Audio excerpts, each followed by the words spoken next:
everybody, welcome to Simple Hobby Homesteading. Today we are going to talk about how you can get weeds out of your gravel driveway or gravel lane. It seems like this is all the rage right now of wanting to get rid of these weeds, although I think it's always been like just the bane of people's existence with having gravel lanes is how do you keep the weeds out of them. A lot of times the weeds will grow along the middle strip, the tire, you know, on your part of the lane that the tires go, it seems like it wears down decent, but that middle strip, it just always gets weeds growing up. And so today we're going to talk about two different ways to get weeds off of your gravel lane. And we're actually using both of these methods. One is a little bit more expensive, unless you don't count initial investment of tarps. Anyways, well, I'll get to it all in a minute. I'm getting ahead of myself here. But the first one is the vinegar salt dish soap solution. There's mixed reviews on this online. Some people swear by just regular store-bought vinegar, which is what, like a 2% vinegar or something like that, with a gallon of vinegar, with a cup of salt, with a little bit of just soap. And then the salt. Some people say it has to be sea salt. Some people say it has to be Epsom salts. Some people say it has to be table salt. Whatever. And so you know, it's to each their own with that. I'm going to tell you what we use and the results we got. And so some folks say it has to be the 20% vinegar, otherwise it's not going to work. Some people swear it has to be Dawn dish soap. Some people swear it has to be Ajax. Whatever.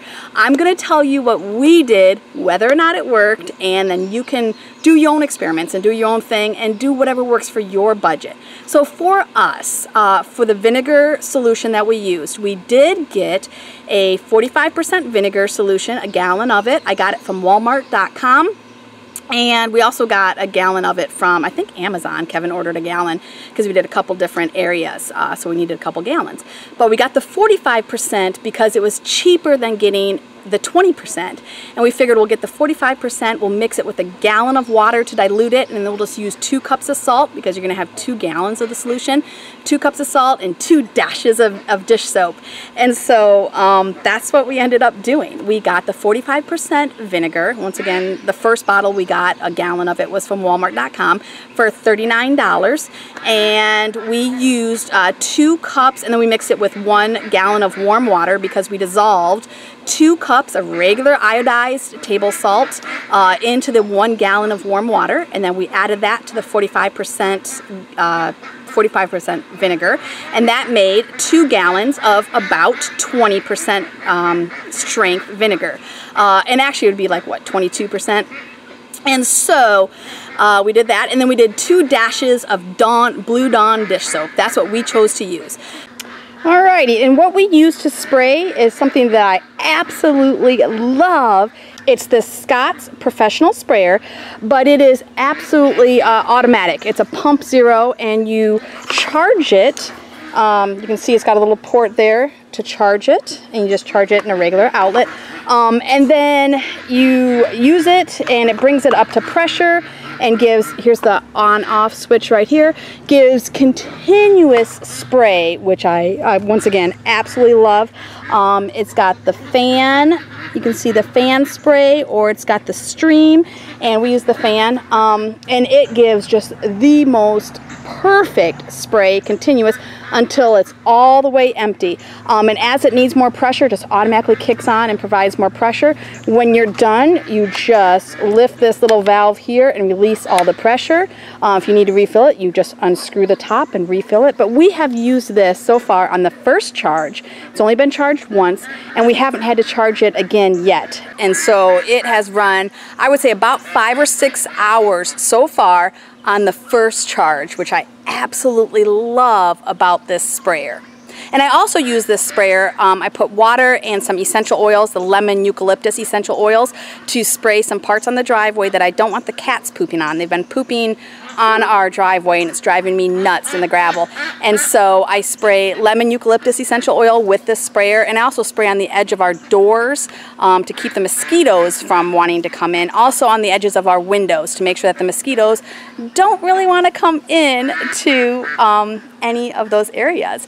And so I absolutely love this sprayer. It works so well. We got it off Amazon. Right now I don't know how much it is, and I'm not going to say because who knows when you're watching this video if it'll be the same price or not. So we did it in two areas, the part of the right in front of the garage and then also on the side of the house. And I'll show you the pictures as we go on, so on and so forth.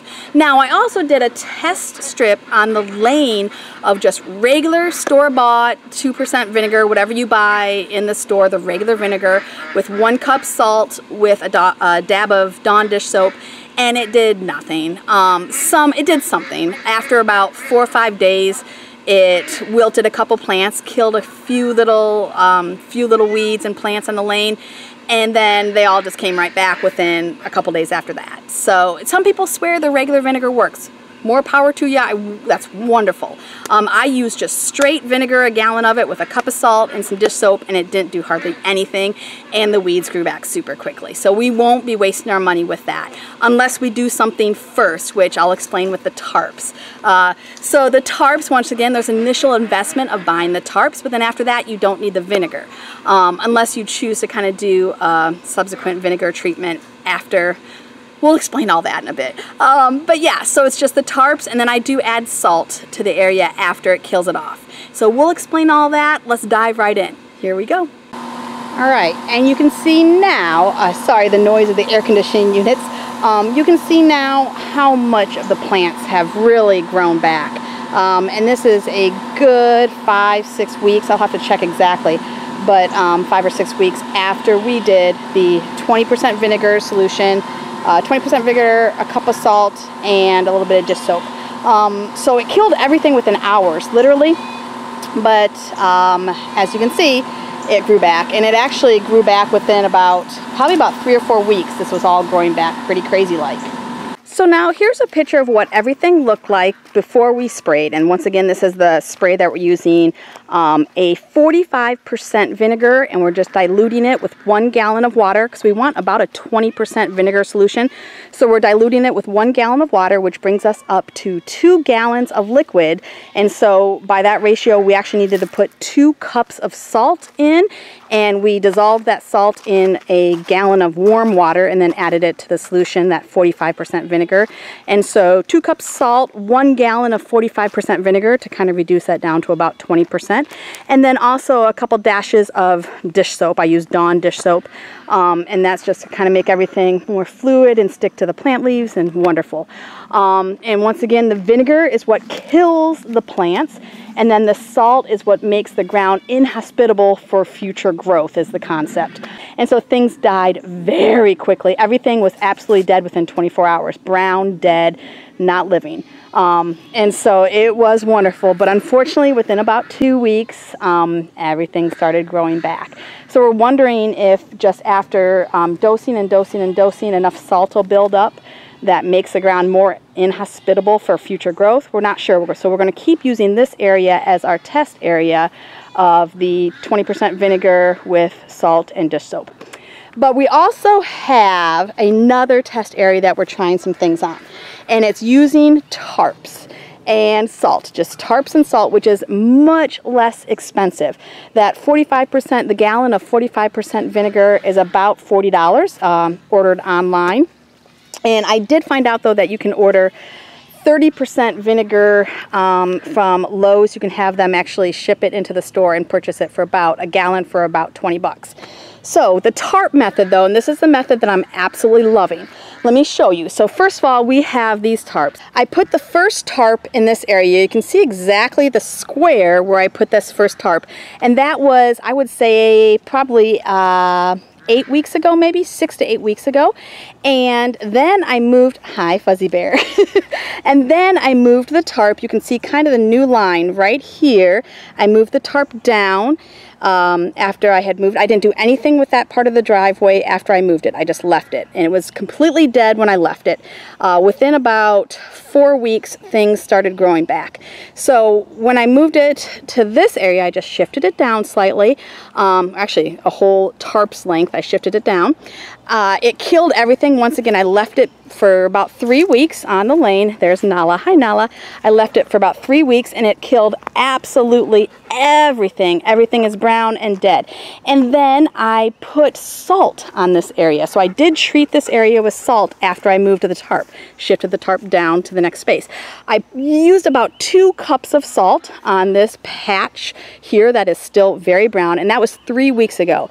And there is hardly any growth back. You can see there might be just a little bit of growth here and there, but hardly any, absolutely hardly any. And I'm happy about that. Even just walking on it will rub that down and be fine. And I might even actually try to do just a regular solution of vinegar, the regular that you get in the store, just to see if I can knock back these little weeds that are thinking about starting on the edge.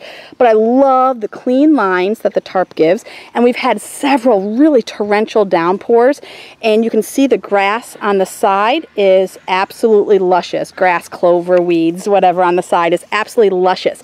So that salt, the 2 cups of salt in this area wasn't enough to harm the side areas, which is something I'm thinking about because I have my beautiful stand of milkweed here. And as we get further down, I have garden on this side and I have goats on this side and then garden on that side. So I got another tarp. So this tarp was put down 3 weeks ago and I'm getting ready to move it today. You can see, let's just see what's going on here. Yeah, look, all dead. I don't know if you can see that, but it's all dead under there. And so I will move that today and put salt down and leapfrog this tarp to the space after that tarp, because this tarp is about a week behind the second tarp that I added. And we just put a brick. The nice thing, these are heavy-duty tarps. And here I'll show you right now where you can get these wonderful heavy-duty tarps. So for the 8x10 heavy-duty tarp that we use, Tractor Supply, we're looking at $17.99. And for the 10x13, you're looking at $22.99. So there you go. And so anyways, so this is a second tarp I got because I'm loving this method, and we just put a brick down. When it gets super crazy windy, the tarps do come up and I have to come up and fix them. That's understandable. If you put more bricks, that wouldn't be a problem, I guess. But I just use these little bricks. But this one's been down for 2 weeks, so it's going to stay another week. I'm going to leapfrog this one today on that side and kill that grass. And so we're just going to keep going down the lane and doing that. That's the plan.